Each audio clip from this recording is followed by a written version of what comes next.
कोकिला सुबह सुबह अपनी बहू मालिनी से रसोई में लड़ते हुए बोलती है। अरे ये बर्तन धोते हुए क्या तेरे हाथ टूट जाते हैं?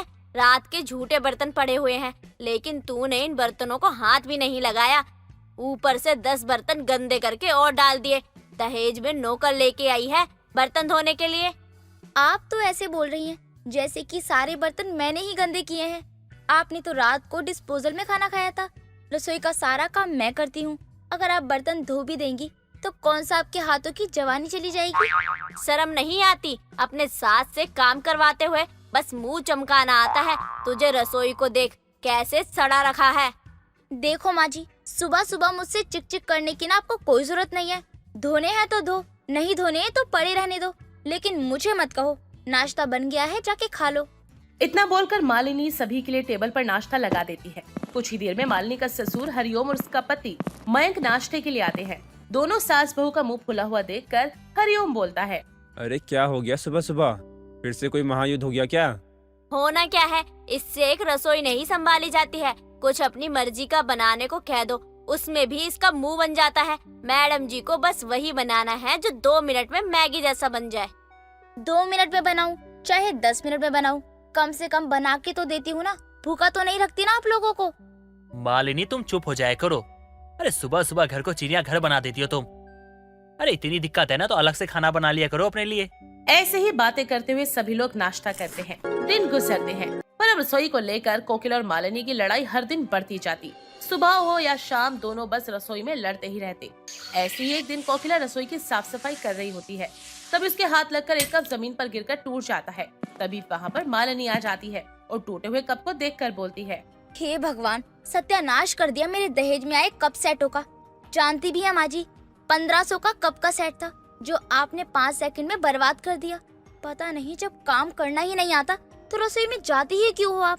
बस सुनाना ही आता है अपनी बहू को, और कुछ नहीं आता आपको। अरे जरा तो किचन में नजर घुमा कर देख तू।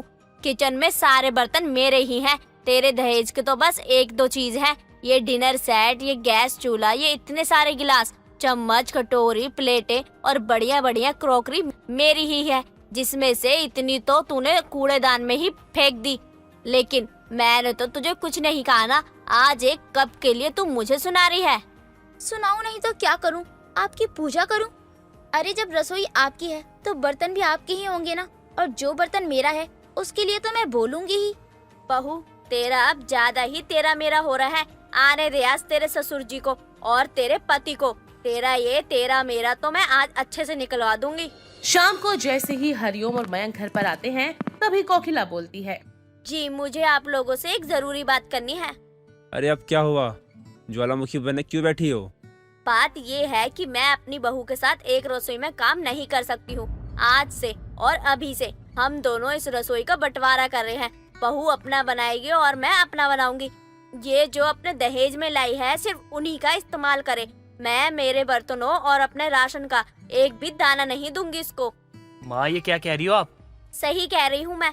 तेरी बहू बंटवारे लायक ही है।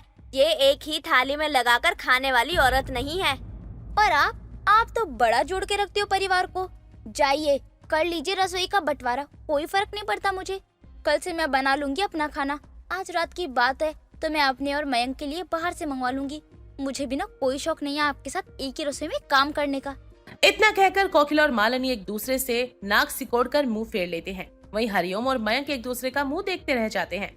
इसके बाद कोकिला रसोई में अपने और हरिओम के लिए खाना बनाती है। वहीं मालिनी अपने पति मयंक के लिए जोमेटो से खाना ऑर्डर कर देती है। अगली सुबह से मालिनी स्टोर रूम की सफाई करती है और अपने दहेज में आए सभी बर्तनों को निकालती है और स्टोर रूम में ही अपनी छोटी सी नई रसोई बना लेती है। जिसके बाद वो मयंक के पास जाती है और बोलती है। मैंने सारी रसोई तो जमा दी है, अब बस राशन लेकर आना है। एक काम करो ना तुम, ब्रेकफास्ट और लंच ऑफिस में ही मंगवा लेना और मुझे ना कुछ पैसे दे दो, मैं राशन लेकर आती हूँ। मालिनी अभी तो मेरी जेब में बस 500 रुपए है। इससे ज्यादा कुछ नहीं है मेरे पास। एक काम करो, तुम ये रख लो और थोड़ा बहुत राशन ले आना, बाकी मैं शाम को देखता हूँ। अरे अरे हद हो गई। 500 में भला क्या आता है? रसोई चलानी है, हाथों के लिए चूड़ियाँ नहीं लेनी मुझे। तो मैं क्या करूँ? मेरे पास इतना ही है तो इतना ही दूंगा ना। तुम्हें चाहिए तो रख लो वरना वापस दे दो। वैसे भी मैंने तो नहीं कहा था कि रसोई का बंटवारा कर दो। इतना कहकर मयंक वहाँ से जा रहा होता है, तभी वो देखता है कि उसके पिताजी डाइनिंग टेबल पर बैठे गर्मा गर्म आलू के पराठे और दही खा रहे हैं। अपनी माँ के हाथों के आलू के पराठों की खुशबू सूंघकर मयंक मन ही मन कहता है, कितनी बुरी किस्मत है मेरी। अपनी बीवी और माँ के लड़ाई झगड़ों के चक्कर में मैं पिस रहा हूँ। एक तरफ खाना नहीं है और एक तरफ गर्मा गर्म आलू के पराठे। इतना सोचकर मयंक वहाँ से चला जाता है और ऑफिस पहुँचता है। पीछे पीछे हरिओम भी हाथों में खाने का डब्बा लिए ऑफिस पहुँचता है और मयंक के केबिन में जाकर बोलता है, ले बेटा नाश्ता कर ले, आलू के पराठे लेकर आया हूँ तेरे लिए। तेरी माँ ने मुझे पराठे लंच के लिए दिए थे, लेकिन तू खा ले, मुझे पता है तू सुबह से भूखा है। इतना कहकर हरिओम मयंक को नाश्ता करवाता है। दिन गुजरते हैं। रसोई के बंटवारे की वजह से हरिओम और मयंक दोनों को ही खाना टाइम पर नहीं मिलता था। इस समस्या का समाधान पाने के लिए दोनों बाप बेटा मिलकर एक प्लानिंग करते हैं और एक दिन अपने साथ कम्मो नाम की एक नौकरानी, जो कि बहुत सेक्सी दिखती थी, उसे घर पर ले आते हैं, जिसे देखकर कोकिला कहती है, ये कौन है और ये हमारे घर में क्या कर रही है? कौन है ये मयंक जी? आप बोलते क्यों नहीं हो? कौन है ये? इनसे मिलो, यह है हमारी घर की नई नौकरानी कम्मो। अब से हमारे सारे काम यही करेगी। किससे पूछकर आप इसे लेकर आए हैं? अरे पूछना किससे है माँ, हम खुद लेकर आए ना। अब आप दोनों तो रसोई के बंटवारे के चलते हम दोनों को भूखा रखती हो, इसलिए ना हम लोगों ने सोच लिया है कि हमारे लिए भी कोई बनाने वाला होना चाहिए, तो हम कम्मो को ले आए। अब घर में तीसरी रसोई बनेगी और जो कम्मो संभालेगी और हमें खाने पीने की दिक्कत नहीं होगी। इतना कहकर हरिओम और मयंक कम्मो को लेकर कहीं पर चले जाते हैं और घर में उसके लिए नई रसोई बनवाते हैं। अब कम्मो और मयंक हरिओम के लिए खाना तो बनाती ही थी, साथ ही अपने लटको झटकों से दोनों के पीछे भी घूमती थी। ये सब देखकर कोकिला और मालिनी का खूब खून खौला करता। ऐसे एक दिन कोकिला बोलती है, देख बहू, जो कुछ भी हो रहा है तुझे भी नजर आ रहा है। इससे पहले कि बात हद से ज्यादा बिगड़ जाए, हमें इस कम्मो चुड़ैल को इस घर से निकालना होगा। माँ जी, आप सही कह रही हो, लेकिन हम इसे निकालेंगे कैसे? अरे बहू, वैसे ही जैसे इस घर में आने का रास्ता मिला था। हमने जो अपने रसोई का बंटवारा किया था ना, हमें उसे वापस से एक करना होगा, तभी चुड़ैल को इस घर से निकाल पाएंगे। हमारे पति हम दोनों के झगड़े से परेशान होकर इसे लेकर आए हैं। जब हम उन्हें सारी चीज समय पर दे देंगे तो वह खुद ही इसे निकाल देंगे। आप सही कह रही हो, और वैसे भी रसोई के बंटवारे से हम दोनों को समझ आ गया है कि काम हमेशा मिलकर ही होता है। एक परिवार में कभी दो रसोइयां होनी ही नहीं चाहिए। इतना कहकर मालिनी कोकिला दोनों ही कम्मो के पास जाते हैं और उसके काम के पैसे देकर घर से उसे रफा दफा कर देते हैं। शाम को जब हरिओम और मयंक घर पर आते हैं तो वो देखते हैं कि घर में अब दो रसोई नहीं बल्कि एक ही रसोई है और मालिनी और कोकिला दोनों ही रसोई में खाना बना रही हैं। ये देखकर मयंक बोलता है, अरे मोरी मैया, ये मैं क्या देख रहा हूँ? रसोई में महायुद्ध खत्म हो गया। अरे बेटा, ये चमत्कार कैसे? भाग्यवान क्या राज है? कहीं हमें तुम अप्रैल फूल तो नहीं बना रही हो? जी नहीं, हम आपको कोई अप्रैल फूल नहीं बना रहे हैं। मैंने और बहू ने आपस में समझौता कर लिया है और अब हम कभी रसोई का बंटवारा नहीं करेंगे। अच्छा वो सब तो ठीक है, लेकिन कम्मो कहाँ है? वो कहाँ चली गई? वहीं चली गई जहाँ से वो आई थी। अब से इस घर में कोई नहीं आएगी।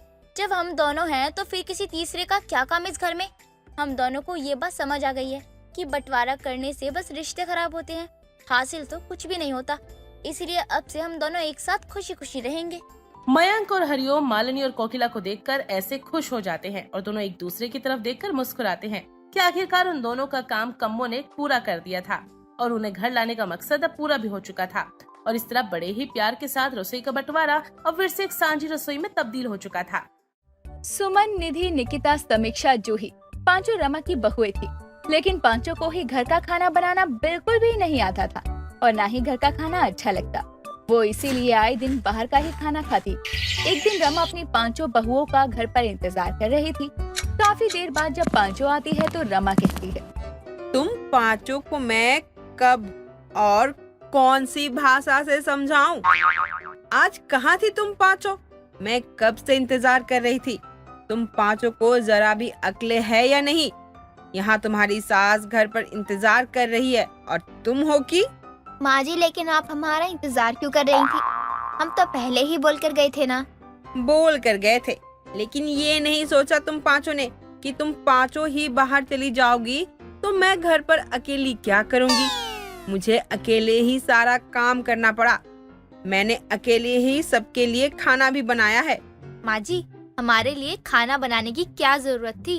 हम पांचों तो आज पिज्जा खाकर आए हैं। और आपको तो अपने लिए भी कुछ बनाने की जरूरत नहीं थी। हम आपके लिए भी पिज्जा लाए हैं बाहर से। तुझे पता नहीं है क्या बहू कि मैं बाहर का ज्यादा नहीं खाती हूँ और तुम पांचों को बाहर का इतना नहीं खाना चाहिए। तुम पांचों की ही तबीयत खराब होगी, फिर वो भी मुझे अकेले ही संभालना पड़ेगा। माँ जी, कुछ नहीं होता बाहर के खाने से।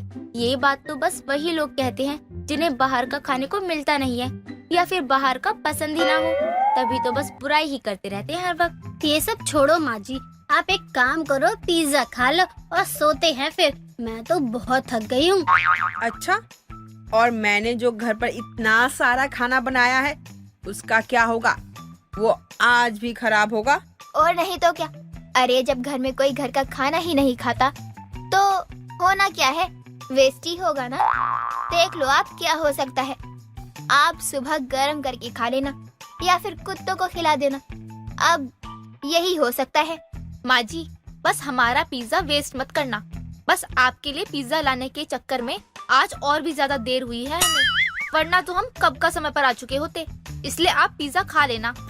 हे भगवान, कैसी निकम्मी बहुएं मिली है मुझे। कुछ बहुएं होती है जो अपनी सास को रोटी पूछती है, दाल पूछती है, 4 तरह की सब्जियां बनाती है, और एक तुम सब हो कि बस पिज्जा खाओ माँ जी, पिज्जा। माँ जी, सब्जी तो हम पूछते ही है ना। ये तो हम आपके लिए पिज्जा लाए हैं। ये वेज वाला पिज्जा है। तुम लोग लाए हो ना पिज्जा, तो तुम लोग ही खाओ। मैं तो वही खाऊंगी जो मैंने बनाया है। तुम लोगों को तो जरा भी शर्म नहीं आती। घर की लक्ष्मी हो तुम पांचों और अन्न का अपमान करती रहती हो। माँ जी माफ करना, अन्न का अपमान हमारी वजह से नहीं होता बल्कि आपकी वजह से होता है। आपको पता है अच्छे से कि हम पांचों घर का खाना नहीं खाती हैं, तो क्यों बनाती हो आप रोज रोज? वही तो मैं भी बोल रही हूँ कि गलती हो गई मुझसे जो मैंने तुम पांचों के लिए खाना बना दिया। तुम पांचों को तो बाहर का सड़ा गला बासी बचा हुआ खाना पसंद है ना, वही खाओ और मरो। रमा अपनी पांचों बहुओं से बहुत ज्यादा परेशान थी क्योंकि रमा की पांचों बहुओं को बाहर का खाना खाने की आदत थी और इसी वजह से हमेशा रमा के घर का खाना खराब होता। ऐसे ही कुछ दिनों बाद पांचों बहुएं हॉल में टीवी देखते हुए नूडल्स खा रही थी। तभी वहाँ रमा आती है और बोलती है, खाओ खाओ, जितना मन करे बाहर का खाना खाओ, क्योंकि अब कुछ दिनों बाद तक तो तुम सबके खाने में रोक लग जाएगी। माँ जी, क्यों, क्या हुआ? आप हमारे खाने पर अब रोक लगाओगी? क्या आप इतनी बुरी सास हो कि अपनी ही बहुओं को खाने के लिए तरसाओगी? माँ जी, सच में आपसे इस बात की उम्मीद तो बिल्कुल भी नहीं थी हमें। कोई बात नहीं बहुओं, उम्मीद हो चाहे ना हो, लेकिन अब सच तो स्वीकार करना ही पड़ेगा ना। माँ जी आप ये क्या बोल रही हो? सच को स्वीकार करना पड़ेगा, बाहर का खाना अब नहीं मिलेगा। क्या मतलब है इन सब बातों का? हम आपकी बात को समझ नहीं पा रहे। माँ जी आप बताओगी कि क्या बोलना चाहती हो? मेरी प्यारी बहुओं, तुम्हारे ससुर जी ने हम सबको गांव बुलाया है। उन्हें हमारी याद आ रही है। क्या गांव बुलाया है? लेकिन क्यों माँ जी? आपको तो पता है ना हमें गांव में रहने की आदत नहीं है। हाँ बहू, मुझे तो पता है, लेकिन मैं भी तुम्हारे ससुर जी की बात नहीं टाल सकती हूँ। और वैसे भी उनको शहर की हवा पानी रास नहीं आती है, इसीलिए हमें ही उनसे मिलने गांव जाना पड़ेगा अब। वैसे माँ जी, अगर हम सब मान जाते हैं गांव जाने के लिए, तो हम सब कब जाएंगे गांव? कुछ तो बताओ हमें। पहली बात तो ये है कि तुम सब के पास कोई दूसरा रास्ता है ही नहीं मानने के अलावा। और दूसरी बात ये है कि हम आज ही गांव जा रहे हैं।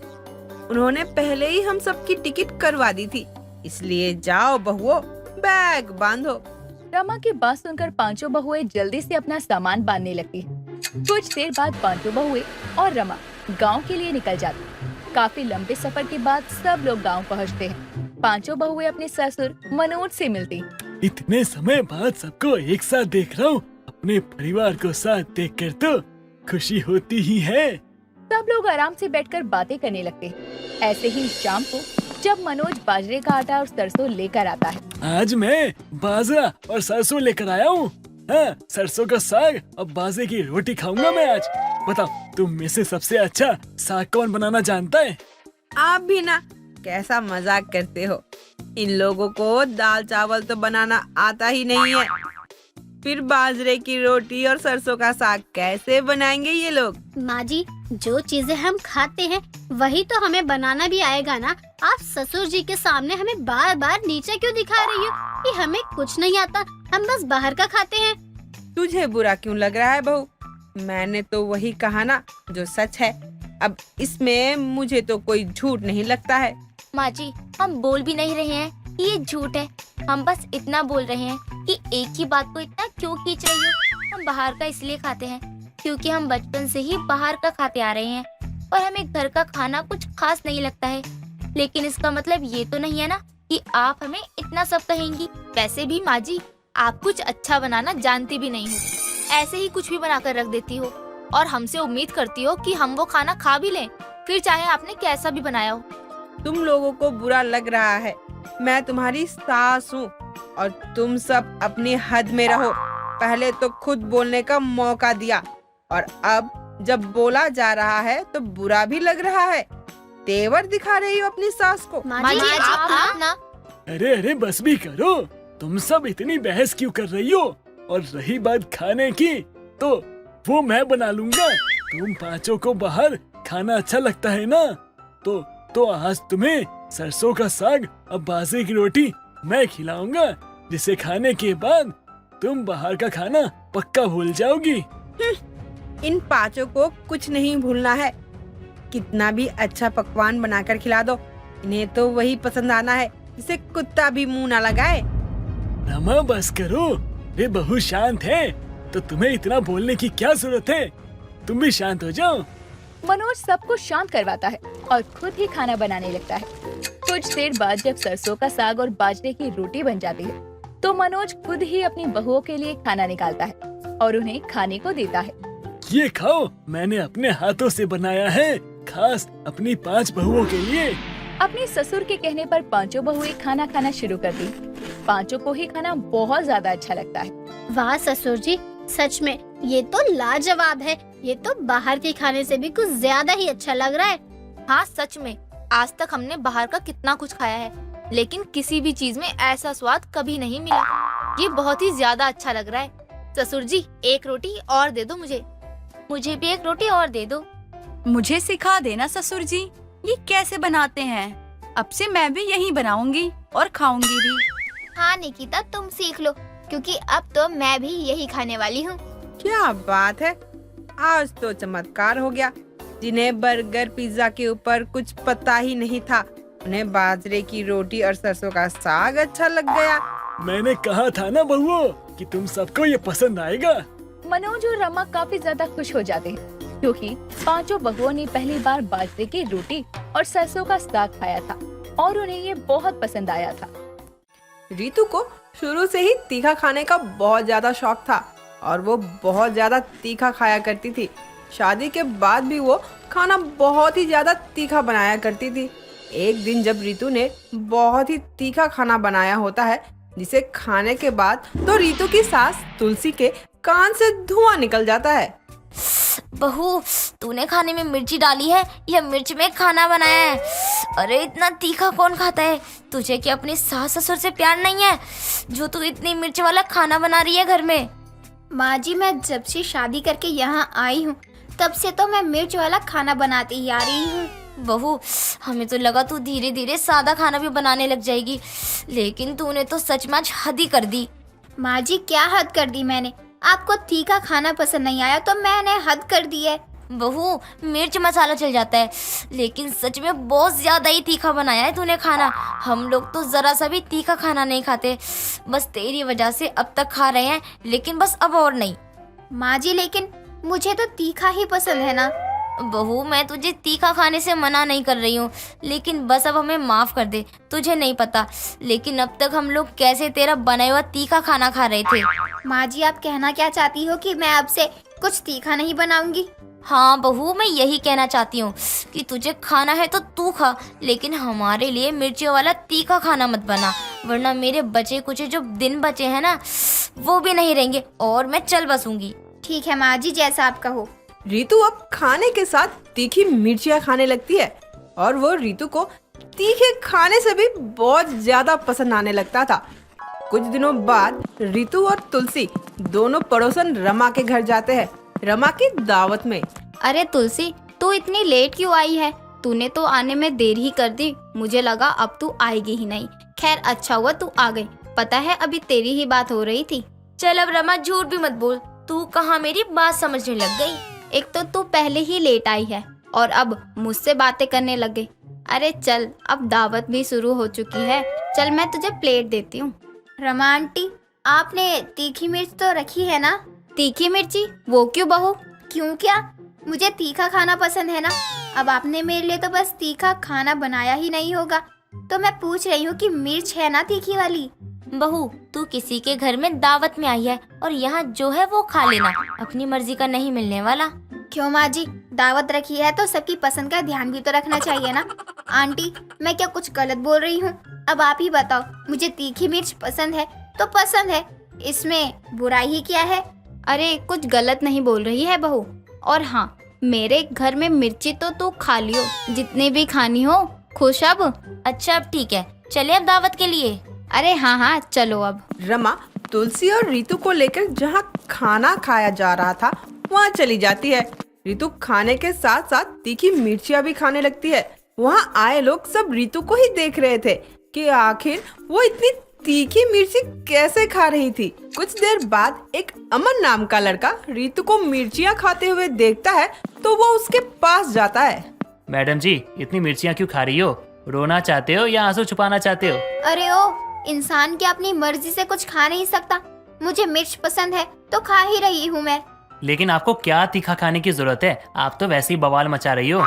अगर आप इस तरह से बकवास करते रहे ना तो मैं बवाल मचा रही हूँ तो वो अलग बात होगी, लेकिन आपके साथ क्या क्या होगा वो आप नहीं सोच सकते हो। इसलिए अच्छा होगा आप जाइए यहाँ से। क्या मैडम, आपको तीखा पसंद है तो आप मिर्च खा रही हो और मुझे मिर्ची खाते हुए ना लोग पसंद है, इसलिए मैं आपको देख रहा हूँ। क्या मैं आपको देख भी नहीं सकता? इतना भी क्या जुल्म करना? अच्छा, आपको मुझे देखना है? चलिए कोई बात नहीं, आपकी ये इच्छा भी पूरी कर देती हूँ। रितु इतना बोलकर अमन के मुंह में जबरदस्ती तीखी मिर्ची डाल देती है। इसके बाद अमन पानी के लिए यहाँ वहाँ भाग रहा होता है। रितु को तीखी मिर्ची इतनी पसंद थी कि अब वो हर चीज के साथ तीखी मिर्ची खाने लगती है। कई दिनों तक ऐसा ही चलता रहा। कुछ दिनों बाद रितु अपने कमरे में बैठकर तीखी मिर्ची और दाल चावल खा रही होती है। तभी वहाँ रितु की सास और रितु का पति अंकित आता है। अरे अब बस भी करो रितु, इतनी मिर्ची क्यों खा रही हो? अरे तुम्हारा पेट खराब हो जाएगा ऐसे तो। मुझे कुछ नहीं होने वाला। तीखी मिर्च तो मेरे लिए शहद है। जब तक मैं तीखी मिर्च ना खाऊं मेरा तो दिन ही नहीं शुरू होता और ना ही दिन खत्म होता। वो तो ठीक है, लेकिन दिख नहीं रहा तुम्हें कितनी सारी मिर्ची है ये। अरे तुम्हें पता है ना, तीखी मिर्ची खाने से कई बार हमारा पेट खराब हो जाता है। अरे इतना भी मत खाओ कि बाद में हमें पछताना पड़े। तुम लोगों का होगा ऐसा पेट जो तीखा खाना ना पचा पाए, लेकिन मेरा पेट ऐसा नहीं है और इससे भी तीखा तीखा खाना पचाया है मैंने। और ये मिर्ची तो मुझे इतनी तीखी लग भी नहीं रही है। पता नहीं क्या खाकर पैदा हुई है ये लड़की, इतनी तीखी तीखी मिर्ची खा रही है। जरा सा भी तीखा नहीं लगता इसे। अरे तीखी तेरी जुबान से भले ही ना, लेकिन तेरे पेट की हालत जरूर खराब हो रही है। माँ जी आप तो कुछ बोलो ही मत। आपने ही तो मुझे बोला था ना कि अगर मुझे तीखा खाना है तो मैं खाने के साथ मिर्ची खा सकती हूँ, और जब अब मैं सच में खाने के साथ मिर्ची खा रही हूँ तो आप सुना रही हो। अरे मुझे क्या पता था कि तू इतनी तीखी मिर्ची खाएगी। तेरे पेट से आग नहीं निकलती या कानों से धुआं नहीं निकलता। मत खा, वरना किसी दिन मिर्चियों की माला लगानी पड़ जाएगी तेरी तस्वीर पर। माँ जी आप तो यही चाहती हो कि मैं मर जाऊं ताकि आप अपने बेटे के लिए दूसरी पत्नी लाओ जो आपके इशारों पर चले, लेकिन ऐसा कुछ नहीं होगा। आप बस सोचती रहो ये सब। माँ ये सब मेरी दूसरी पत्नी लाने के लिए नहीं बोल रही है, बल्कि ये इसलिए बोल रही है ताकि तुम थोड़ा बहुत समझदार बन सको। लेकिन नहीं, तुम्हें दूसरों की बात समझ में कहाँ आती है। अंकित बेटा तू चिंता मत कर, आज नहीं तो कल इसे हमारी बात समझ आ जाएगी। माँ समझ तो आ जाएगा, लेकिन मैं बस इतना ही चाहता हूँ कि रितु की तबीयत ना खराब हो जाए इन तीखी मिर्ची के चक्कर में, क्योंकि तीखा खाना हमारी सेहत के लिए बिल्कुल ठीक नहीं होता। मैं भी तो यही चाहती हूँ कि बहू बिल्कुल ठीक रहे, लेकिन बहू को तू देख रहा है ना कैसे बस अपनी मनमानी करे जा रही है, किसी की सुनने तक को राजी नहीं है। तो हम कर भी कह सकते हैं अब। माँ जी, अगर आप सही बोल रही होती ना तो मैं आपकी बात मान भी लेती, लेकिन आपकी बात तो बिल्कुल गलत है। मैं क्या, कोई भी ना माने, आप लोग फीका खाते हो, मैं नहीं।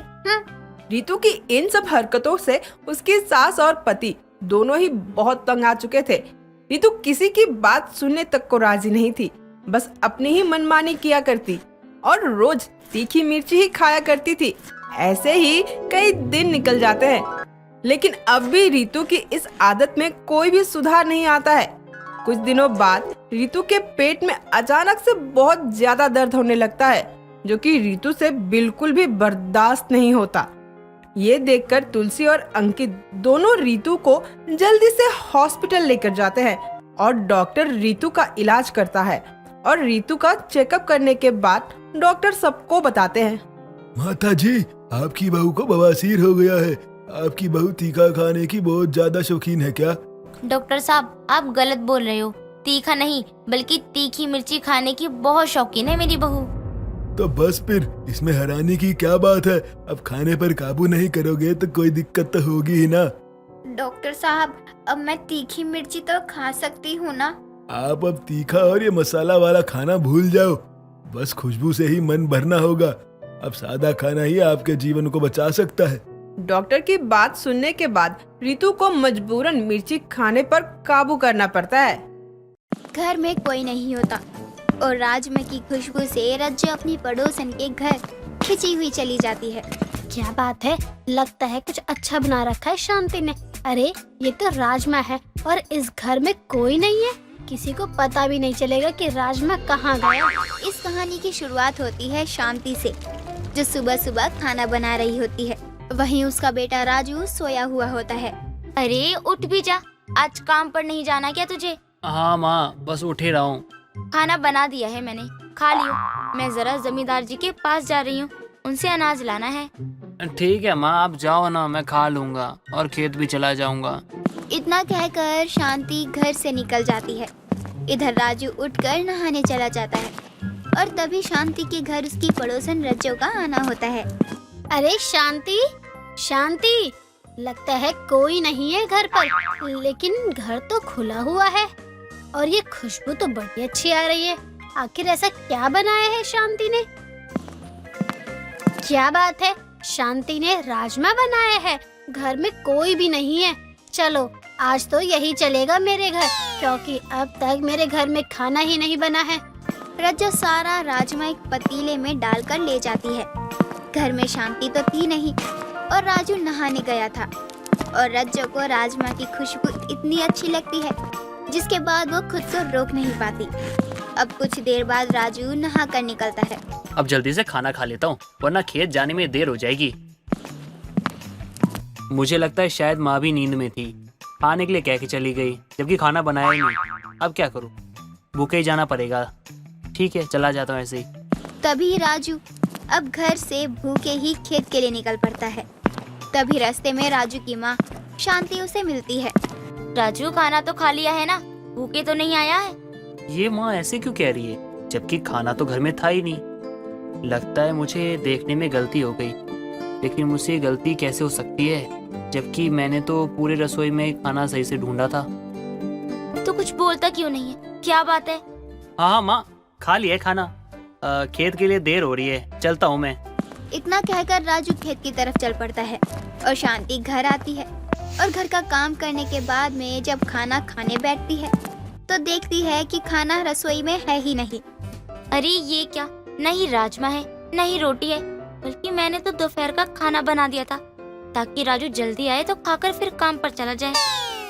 राजमा तो राजू को कुछ खास पसंद नहीं है और वो 4-5 जो रोटियां खाएगा, लेकिन सारा खाना गया तो गया कहाँ? भूख भी बहुत तेज लगी है, समझ नहीं आ रहा है कि आखिर राजमा और रोटी गई तो गई कहाँ। अरे शांति, क्या ढूंढ रही है बर्तन पटक पटक कर?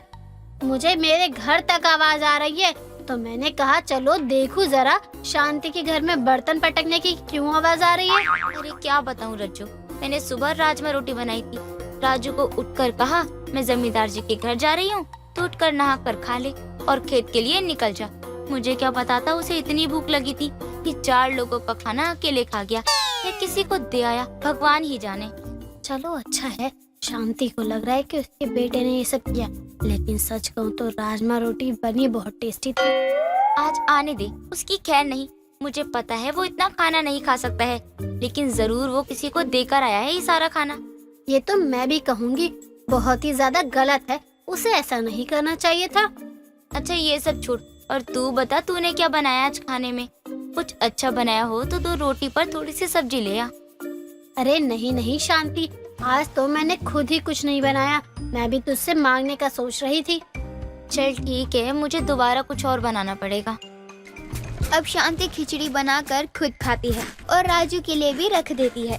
अब दोपहर के करीब 2 बजे राजू घर आता है और अपनी माँ शांति से कहता है, माँ मुझे बहुत जोरों की भूख लगी है, तो जल्दी से खाना लगा दो। और क्या बनाए खाने में आज, कुछ बताओगी नहीं?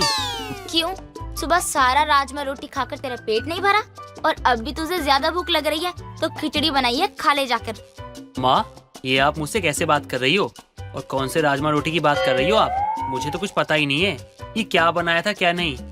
और मैं सुबह भी भूखा ही गया था क्योंकि मुझे कहीं खाना मिला ही नहीं। देख, अगर तूने राजमा रोटी किसी को दी है ना तो सच सच बोल दे, और अगर खाई है तो भी सच बोल दे, मैं तुझे कुछ नहीं कहूँगी।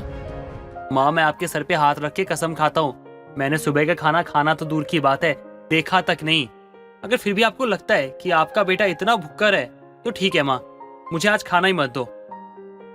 शांति को अब समझ नहीं आ रहा होता है कि आखिर खाना गया तो गया कहाँ, जबकि राजू ने भी अब कसम भी खा ली थी कि खाने को तो उसने देखा ही नहीं था, और वो गुस्से में खेत लौट जाता है। खाना तो मैं रख कर गई थी, अगर कोई मेरे घर में घुसकर राजमा रोटी भी ले जाता है तो बर्तन भी तो होने चाहिए ना, और पिछले कुछ समय से मैंने किसी को कुछ दिया भी नहीं है, लेकिन कौन ऐसी ओछी हरकत कर सकता है। शांति अब रज्जो के घर पहुंचती है जहां उसकी बहू चंदा होती है। अरे रज्जो की बहू, रज्जो घर पर नहीं है क्या? नहीं नहीं काकी, वो तो खेत गई है सब्जी लाने। आइए ना, आप बैठिए। अरे नहीं नहीं बहू, मैं बैठने नहीं आई हूँ, मैं तो बस अपना बर्तन लेने आई हूँ। मुझे मेरी एक पतीली मिल नहीं रही है, मैंने सोचा रज्जो से पूछ लूं, कहीं गलती से आ तो नहीं गया। अरे गलती से क्यों आएंगी काकी, माँ जी सुबह ही तो एक पतीला राजमा और रोटी लेकर आई थी, कह रही थी आपने उन्हें खाना बनाने से मना किया है। वैसे राजमे का क्या स्वाद था, खाकर तो मजा ही आ गया। अरे मैं भी बता कितना भूलने लगी हूँ, मैंने ही तो सुबह दिया था रज्जो को राजमा और रोटी। क्या काकी, आप भी अच्छा मजाक कर लेती हैं। भला रोटी तो आप बहुत अच्छी बनाती हैं, एकदम मुलायम। हाँ वो तो है, राजू को सूखी कड़क रोटी खाने की आदत नहीं है ना। ये लो काकी आपकी पतीली, और अब जब भी राजमा रोटी बनाओ तो 1 कटोरी राजमा याद से भेज देना। वैसे आज तो पूरा दिन ही खाना नहीं बना। अब शांति को पता चल चुका था कि आखिर उसकी सुबह बनाई हुई राजमा रोटी कहाँ गई। अब अगली रोज शांता फिर से राजमा और रोटी बनाती है और रज्जो के कान तक ये बात डाल देती है कि उसे सुबह कहाँ जाना है, लेकिन वो जाती कहीं नहीं। और रज्जो भी जो पहले एक बार चोरी कर चुकी थी, तो अब रज्जो का मनोबल और भी बढ़ जाता है और वो राजमा रोटी लेकर जैसे ही जाने लगती है, घर के गेट पर उसे शांति और राजू दिखते हैं। ओहो रज्जो काकी, क्या चोरी कर रही हो आप? फंस गई ना माँ के जाल में। अरे शांति, तू तो कह रही थी कि तुझे काम है, और तुझे मैंने जमींदार के घर भी जाते हुए देखा था, फिर तू यहाँ कैसे? अरे ये पतीले का मुझे काम था, मैं तो बस सोच रही थी कि सब्जी किस बर्तन में डालूं। देख रज्जो, अब कोई फायदा नहीं है भाईयात से बहाने बनाने का, क्योंकि सच सामने है और कल ही मुझे तेरी सच्चाई का पता चला। वैसे मैं तुझे रंगे हाथों पकड़ना चाहती थी। मुझे माफ कर दे, तू तो जानती है मैं खाने में कभी भी शर्म नहीं करती हूँ।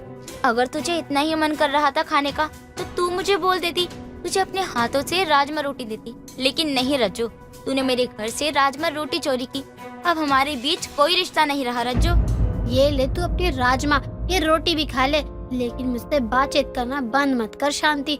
तेरे बिना मेरा कौन है जो मेरे ताने गालियाँ सुख दुख सब सुनता है।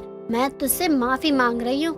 देख रज्जो, मैं चाहूँ तो अभी तुझे 4 गांव में बदनाम कर दूं, लेकिन मैं ये नहीं चाहती हूँ। शांति रज्जो को चोरी करते हुए पकड़ लेती है दोनों में इस बात को लेकर वाद विवाद भी होता है, लेकिन खाने के लिए शांति भी रज्जो को माफ कर देती है। एक दिन रजनी की दोस्त पायल उससे मिलने के लिए उसके घर आती है तो देखती है उसके ससुर बैठे फोन पर बात कर रहे होते हैं। उसके दादा ससुर कुछ लोगों के साथ बैठे ताश खेल रहे होते हैं। उसकी दादी बूढ़ी औरतों के साथ भजन कर रही होती है। तभी वो रजनी से बोलती है, रजनी, ये तेरा घर है या चिड़ियाघर? जहाँ देखो लोग बिखरे पड़े हैं। तेरे ससुराल वालों को सुबह सुबह कोई काम नहीं है क्या? इतने आराम से बैठे हुए हैं। काम तो जब होगा ना यार, जब हम काम करना चाहेंगे। मैं कुछ समझी नहीं, तो कहना क्या चाहती है? अगर ये काम नहीं करेंगे तो घर कैसे चलेगा? मेरे कहने का मतलब ये है कि ये मेरा पेंशन वाला ससुराल है। यहाँ किसी को काम करने की जरूरत ही नहीं है। सबकी अच्छी खासी पेंशन आती है, आराम से बैठकर खा सकते हैं सभी। सबकी पेंशन आती है? ये कैसे हो सकता है? बिल्कुल हो सकता है, क्योंकि मेरे ससुर जी और दादा ससुर जी की सरकारी नौकरी है। अब दोनों रिटायर हो गए हैं तो उनकी पेंशन आती है। वैसे ही दादी जी के पास भी आती है। तुम्हारे घर का सही है, कोई काम करने की जरूरत ही नहीं, आराम से बैठकर खाओ। लेकिन सही पेंशन वाला ससुराल मिला है तुम्हें। तुझे देखकर ना अब मुझे ही बुरा लग रहा है, जेलस फील कर रही हूँ मैं। पर यार तेरे घर में हमेशा ही मेला लगा रहता है, तुझे तो अकेलापन फील ही नहीं होता होगा। तू जानकर मेरा खून जला रही है या सच में तू भूल गई है कि मैं क्या चाहती थी? नहीं, मैं कुछ नहीं बोली हूँ। ये सब देखकर तो मैं परेशान हूँ कि तू इस चिड़ियाघर में रहती कैसे? क्या करूँ यार, रहना पड़ता है। तू तो जानती है ना, मुझे हमेशा से अकेले रहने की आदत थी। लेकिन मुझे क्या पता था कि मुझे ऐसा ससुराल मिलेगा जहाँ हमेशा मेला ही लगा रहेगा।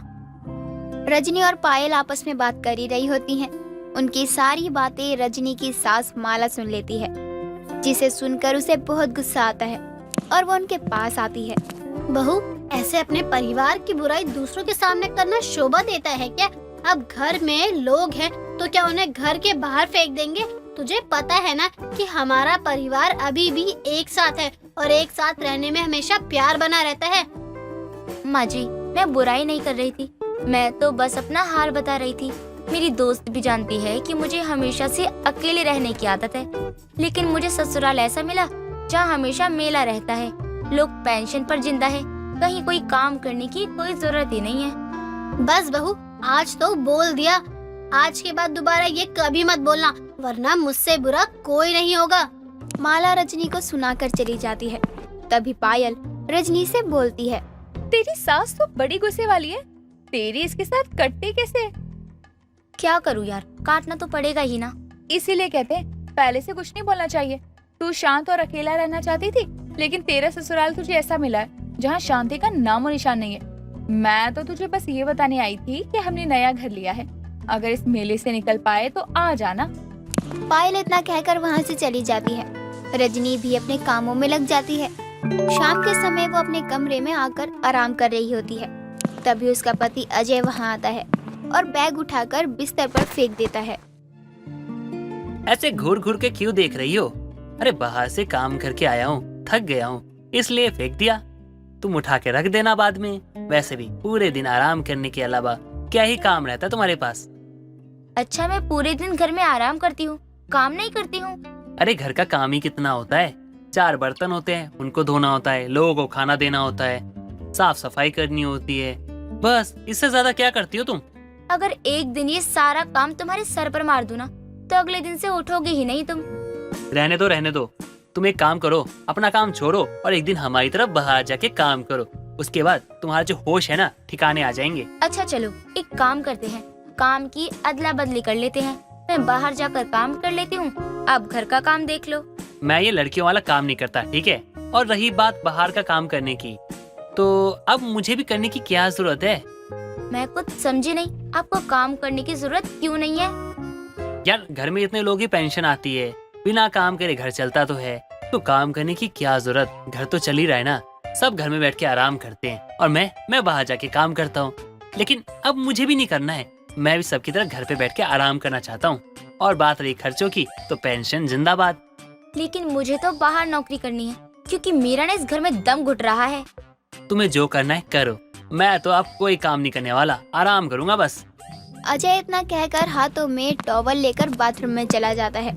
तभी रजनी अपने आप से बोलती है, अब तो पानी सर से ऊपर हो गया है। ये लोग घर बैठे हैं, ये तो समझ आता है, लेकिन ये तो अभी यंग है, इन्होंने भी जॉब छोड़ दी सबकी तरह घर में बैठने के लिए।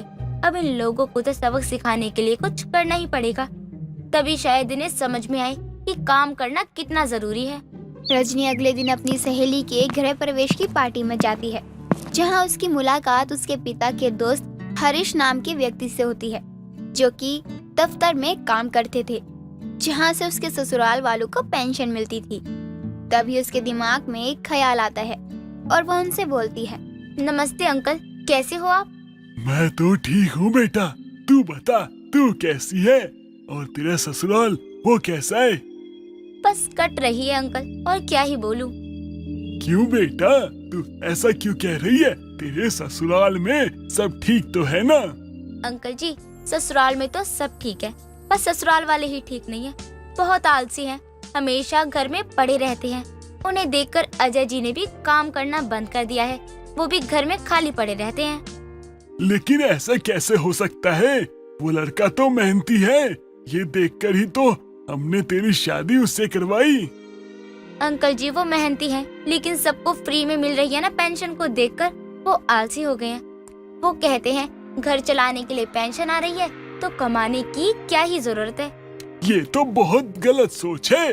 अभी उसकी उम्र ही क्या है, वो अभी से ऐसे क्यों कह रहा है? अंकल, आप मेरी एक मदद कर सकते हो? हाँ, बोलो बेटी, मैं तुम्हारी क्या मदद कर सकता हूँ? कुछ नहीं अंकल, बस कुछ टाइम के लिए हमारे घर आने वाली सभी लोगों की पेंशन रोक दीजिए, बाकी मुझ पर छोड़ दीजिए आप। ठीक है बेटी, अगर मुझसे हो सकेगा तो जरूर करूँगा, क्योंकि ये सरकारी काम काज है ना, तुम तो जानती ही हो। जी अंकल जी, मैं जानती हूँ, लेकिन बस हो सकता है ना तो कुछ टाइम के लिए बंद करवा दीजिए। ठीक है, मैं देखता हूँ। कुछ देर बाद रजनी घर आ जाती है। दिन गुजरते हैं। तभी एक दिन रजनी बोलती है, माँ जी, राशन नहीं है रसोई में, भरवा दीजिए। और हाँ, कल वो दूध वाला भी पैसे मांगने आया था, उसे भी दे दीजिए आप। बहू, ये सब तो तू देखती थी ना, तो फिर आज मुझसे क्यों बोल रही है? क्योंकि माँ जी, हमेशा मेरे पास पैसे रहते थे, अजय जी की भी सारी सैलरी मेरे पास आती थी। आप अपनी पेंशन से मुझे कुछ दे दिया करती थी, लेकिन इस बार मुझे किसी ने पैसे ही नहीं दिए। बहू, इस बार पता नहीं क्या हुआ, पेंशन ही नहीं आई, और मेरी क्या किसी की नहीं आई, तो कहाँ से दूं? लेकिन माँ जी, खर्चा थोड़ी ना रुकता है, उसके लिए तो पैसे चाहिए ना। हाँ जानती हूँ बहू, लेकिन अब नहीं है तो क्या करूँ? 1-2 दिन संभाल ले, दे दूंगी। माला इतना कहकर वहाँ से चली जाती है। देखते देखते कई दिन गुजर जाते हैं और बीतते दिनों के साथ सभी पेंशन रुकने की वजह से घर के सभी काम रुक जाते हैं, खाने तक के लाले पड़ जाते हैं। तभी एक दिन बहुत सारे लोग उनके घर अपना अपना कर्जा मांगने के लिए आते हैं, लेकिन पैसे ना होने के कारण सबके सामने उनकी इंसल्ट हो जाती है। तभी सभी बैठकर सोचने लगते हैं, पता नहीं क्या सोचकर तूने अपनी जॉब छोड़ दी। तेरे पिता ने भी यही किया, उम्र होने से पहले जॉब छोड़ दी, और तूने भी। सब कुछ पेंशन पर ही रुक गया, तो ये दिन देखना पड़ा। माँ, आप सही कह रही हो, मुझे इतनी जल्दबाजी में नौकरी छोड़नी नहीं चाहिए थी। जब तक नौकरी थी तो परेशानी नहीं आती थी, पेंशन के भरोसे बैठते भी नहीं थे हम। मैं तो कहता हूँ अब पैसे आने के और भी रास्ते खोलने चाहिए हमें, बैठने से ना जीवन नहीं चलता। बेटा, हमें अकल आई तो, लेकिन देर से। अब न तेरे पास नौकरी है और न ही हमारे पास पेंशन के पैसे, अब घर कैसे चलेगा? सबको अपनी गलती और आलसपने के चलते पछताते देखकर रजनी अपने अंकल को फोन करके सबकी पेंशन सबके अकाउंट में भिजवा देती है। अकाउंट में पैसे आने का एक मैसेज देखकर वो खुश हो जाते हैं, लेकिन अपनी गलती को सुधारते हुए सभी काम करना शुरू कर देते हैं। अजय अपना ऑफिस ज्वाइन कर लेता है। दोस्तों, अगर आपको ये कहानी पसंद आई तो इसे लाइक करें, शेयर करें और कमेंट करके बताएं कि कहानी में आपको सबसे अच्छा क्या लगा।